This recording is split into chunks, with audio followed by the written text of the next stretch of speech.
A 21-year-old boy is brought to a prison where there is no law, only power rules. Every prisoner here makes his identity with blood. As soon as he enters the jail, all the inmates become his enemies.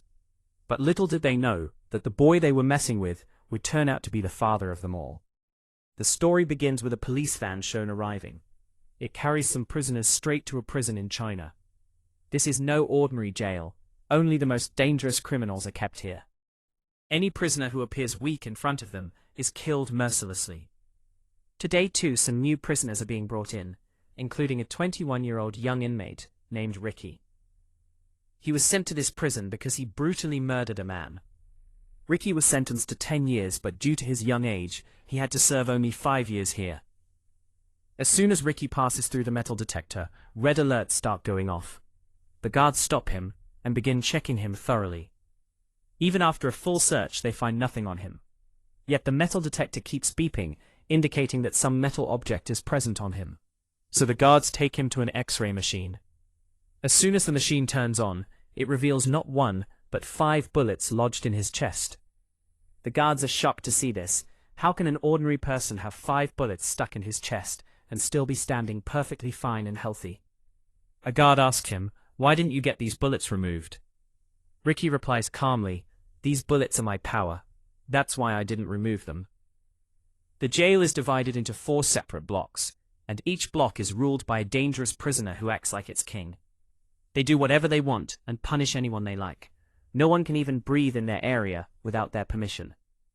Every corner of the prison is filled with fear, blood, and oppression. One morning, while everyone is busy with their tasks, Samuel, the leader of the West Block, arrives. He immediately starts beating an old prisoner named Wing because he didn't follow his orders.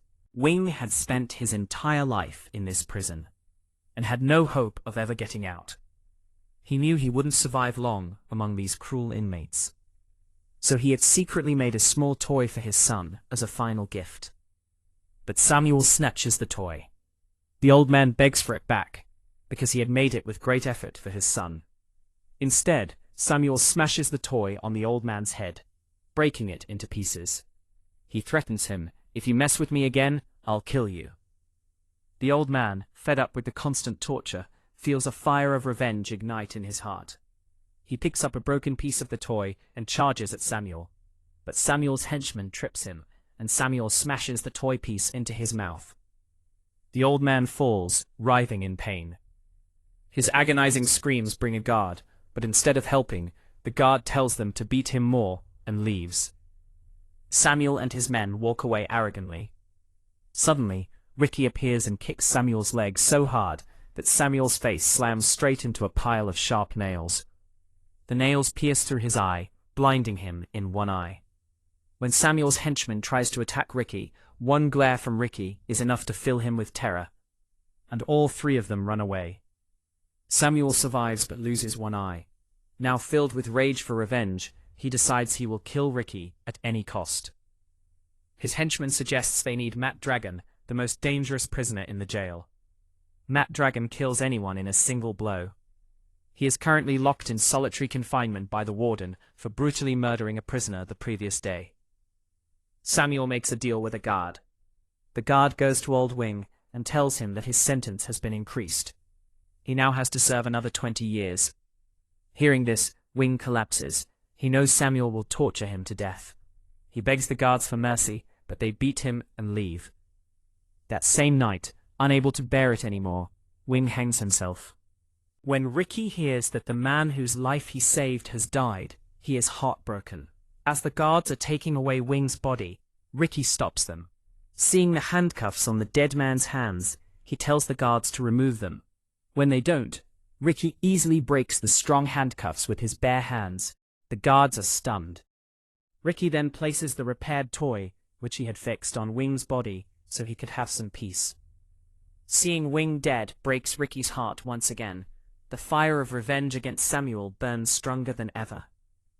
The next morning, while prisoners are bathing, Samuel comes and starts glaring at Riki.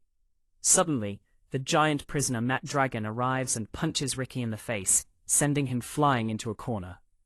But Riki gets up like a storm and delivers such a powerful punch to Matt Dragon's stomach that it bursts open, killing him on the spot. Enraged, Samuel stabs a nail into Riki's hand. Riki, in return, snaps all of Samuel's fingers like twigs. Then Riki punches straight through Samuel's stomach, killing him instantly. The watching prisoners are left speechless with fear. Guards arrive and drag Riki away. Naromi, or Narumi, the leader of the North Bloc, approaches. He had come to instill fear in Riki, but after seeing him kill Matt Dragon, he instead tries to befriend him like a rat. Riki ignores him and walks away. Riki is thrown into the most dangerous cell, previously occupied by Matt Dragon. Suddenly pain starts in his chest, leading to a flashback. In the flashback, Riki is a student. His parents are already dead. He visits their grave, where his master Jiang, who trained him in martial arts since childhood, is waiting. Master asks him to show his strength. When Riki attacks, the master easily throws him down and says, "You are not a master yet. There is still weakness inside you. You need more time to overcome it." Riki falls at his master's feet and begs to be trained. The master begins intense training. He teaches him to control his mind first. Remove all anger and hatred. Riki breaks stones with pure mind control. Even when the master rains stones on him, and finally throws a massive boulder at his chest, Riki destroys them all. The master realizes Riki has gained complete control over himself, and no longer needs training. The scene shifts back to the present. Riki is sitting in his cell when a guard tells him the assistant warden wants to see him. The assistant warden is eating at his table. He has only one hand, the other is replaced by a double-hooked metal claw, which he uses to eat. He asks for Riki's report. The guard reads it. Riki is an orphan who grew up in an orphanage, was expelled from school for fighting, joined a music college to learn flute, and later joined a gang and killed a man. The warden asks how 5 bullets got lodged in his chest. Riki smiles but stays silent. The warden shows him a photo of his friend. When Riki reaches for it, the warden stabs the hook into his hand and beats him brutally, trying to make him talk. Riki spits on his face. In anger, the warden crushes the photo. Riki, furious, breaks the table in 2. The warden cowers in fear. Riki is about to attack but controls his anger and leaves.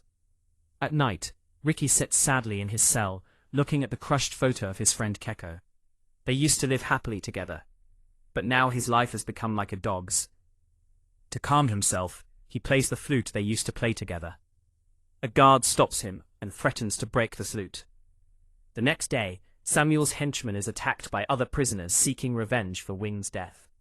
They are about to kill him with a sharp sword when Naromi stops them, warning that they will get harsher punishment or even the death penalty. One prisoner, Wong, argues with him.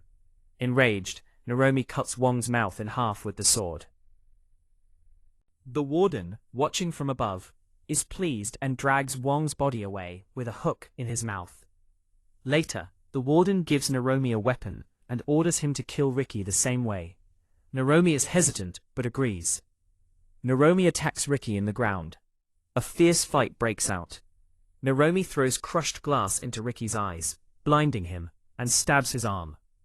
Riki finds a water pipe, breaks it, washes his eyes, and counterattacks brutally. He punches Naromi so hard that one of his eyes pops out. Finally, Riki crushes Naromi's skull, killing him. Riki then lowers Wong's hanging body, but it is too late. Wong is dead. Riki tells the other prisoners that the warden is responsible for this innocent man's death, and urges them to kill him. The prisoners charge at the warden, but the remaining 3 block leaders appear. Cheng, a girl with teleport-like speed, Katama, and Brandon. The warden challenges Riki to kill these 3. Riki's friends also urge him, but Riki silently picks up Wong's body and walks away. The warden offers to make him the North Block leader. Riki refuses. Later, Riki teaches a mute boy, whose tongue was cut by the warden to hide a secret, how to play music with leaves. The boy gives him special leaves in return. Riki realizes these leaves are used to make drugs, and the block leaders are selling them for huge profits. The West Block girl leader, Cheng, finds out her secret is exposed. She orders the boy to kill Riki at night. When he refuses, she kills him brutally. Riki finds the boy's crushed body and the flute he had given him. Enraged, He burns the entire drug plantation. A massive fight breaks out between Riki and the girl leader. Chaos erupts as prisoners try to escape during the fire. The warden panics because the main warden is arriving the next day. Riki faces the remaining leaders. Brandon attacks with spiked ropes. Kitama grabs him, but guards open fire. The warden tries to trap Riki and Kitama in a cell filling with cement. Riki breaks out and saves Kitama too. The next day, as the main warden is about to arrive, the assistant warden orders all evidence to be destroyed. This is the complete English translation of the provided story summary. It reads like a dramatic, over-the-top action movie plot, similar to Bollywood or Chinese prison action films. Let me know if you want any part shortened, expanded, or adjusted.